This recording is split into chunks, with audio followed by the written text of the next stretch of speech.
We have not made a decision about referrals on the committee. I think that it is absolutely the case. It's absolutely clear that what President Trump was doing, what a number of people around him were doing, that they knew it was unlawful. They did it anyway. There's not really a dispute on the committee. The committee is working in a really collaborative way to discuss these issues, as we are with all of the issues we're addressing, and we'll continue to work together to do so. It's 10 minutes before the top of the hour. Republican Liz Cheney, the vice chair of the Select Committee investigating the January 6th attack on the Capitol, says the committee has enough evidence for a criminal referral of the former president should the committee decide to proceed with that course of action. Meanwhile, the New York Times reports former President Donald Trump's eldest son sent the White House chief of staff a text message 2 days after the 2020 presidential election that laid out strategies for declaring his father the winner, regardless of the electoral outcome. People familiar with the exchange said on Friday. The text was sent by Donald Trump Jr. 2 days before Joe Biden was declared the winner of the election. It's very simple, Trump Jr. wrote to Meadows on November 5th, 2020. He wrote at another point, "We have multiple paths. We control them all." NBC News has not reviewed the messages in question. This is according to the Times. The message went on to lay out a variety of options that Mr. Trump or his allies ultimately employed in trying to overturn the results of the election, from legal challenges to promoting alternative slates of electors to focusing efforts on the statutory date of January 6th for certification of the Electoral College results. The Times reported a lawyer for Trump Jr. confirmed to the Times that the text message was sent, but suggested it was someone else's idea that Donald Trump Jr. was passing along. It's always someone else, Joe. It's never, ever a Trump. Well, either way, it's damning. If it's from the son, it's damning. But if he's passing it along from a staff member, it seems to me, Richard Haas, that's even more damning, that you have White House staff. We know they're doing this, but you have White House staff that's saying we own the legislatures in Wisconsin, in Michigan, in Pennsylvania, in Georgia, in Arizona, in all of these states. So it doesn't matter whether we have the most votes or not.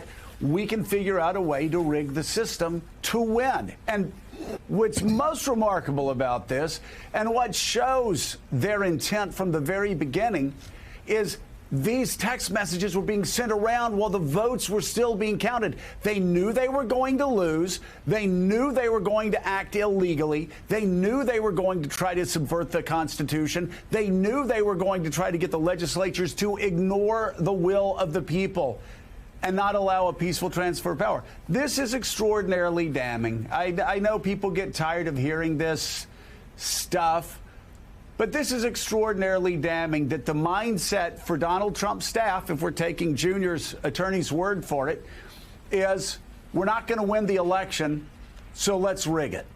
Let's find a way to stay in power. This is more than 2 months before January 6th.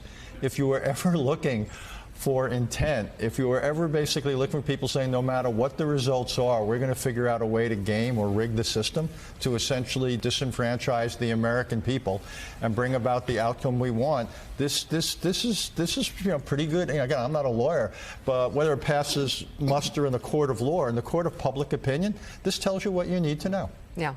And let's also recall that even before these text messages were sent, Rudy Giuliani, the president's personal attorney, Mika, was talking on election night that Donald Trump should come out and declare victory while votes are still being cast. Just come out there and say we won, and then let the chips fall where they may. Joining us now, former U.S. Attorney for the Northern District of Alabama and an MSNBC legal analyst, Joyce Vance. Joyce, your thoughts on these texts? I think Joe just gave a pretty good closing argument for a criminal jury to hear in this case.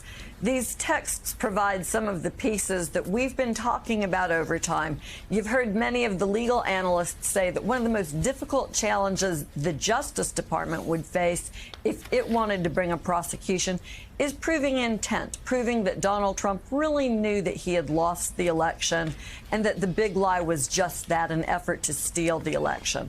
So having this text from Trump Jr. that while the votes are still being counted, acknowledges the loss and then lays out a strategy, it's not just deeply offensive to the American people. And I worry that sometimes we get lost in all of the back and forth on this and don't take that moment to be offended that a sitting president thought it was legitimate to bypass the will of the American people and steal the election for his own. But this provides that key element of proof the government would need to go forward with a prosecution, that they knew they had lost the election, that they continued to engage in efforts to take it from Joe Biden nonetheless. Joyce, I'm going to kind of put you on the spot here. Joe just actually summed up the situation perfectly on a national basis here. People are tired of hearing about all of this. That's understandable. From your perspective as a former U.S. attorney, looking at what's happened in the Manhattan District Attorney's Office's investigation of Donald Trump, from the January 6th assemblage of evidence against Donald Trump, and from other investigations that are ongoing, as well as all of the anecdotal evidence we have, would you indict him? The question of whether to indict has to be an evidence-specific case, and there are a lot of moving pieces. I have sympathy for what DOJ prosecutors are looking at. There are issues as varied as a First Amendment defense. For instance, whether or not the speech that was used on the ellipse is protected by the Constitution, and whether that could prevent a prosecution. That's just one of the many difficult issues prosecutors have to parse. The court of opinion, as you point out, is something entirely different, and there's a little bit of fatigue right now in the court of public opinion. But that's not how prosecutions work. If DOJ decides that the law and the evidence merits prosecution, then a jury will be assembled in a courtroom in the United States District Court in the District of Columbia.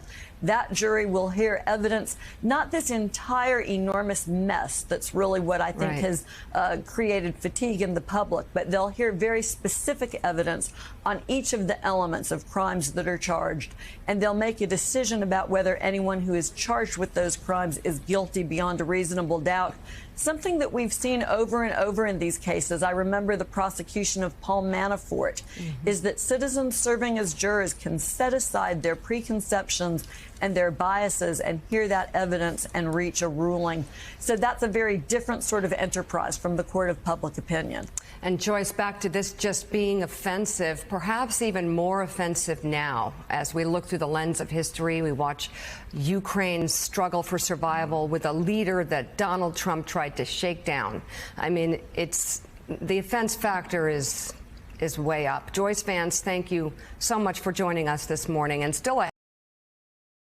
Hey, thanks so much for watching our YouTube channel. You can follow up on today's top stories and breaking news, or catch up on your favorite MSNBC shows all in one place. Download the NBC News app today.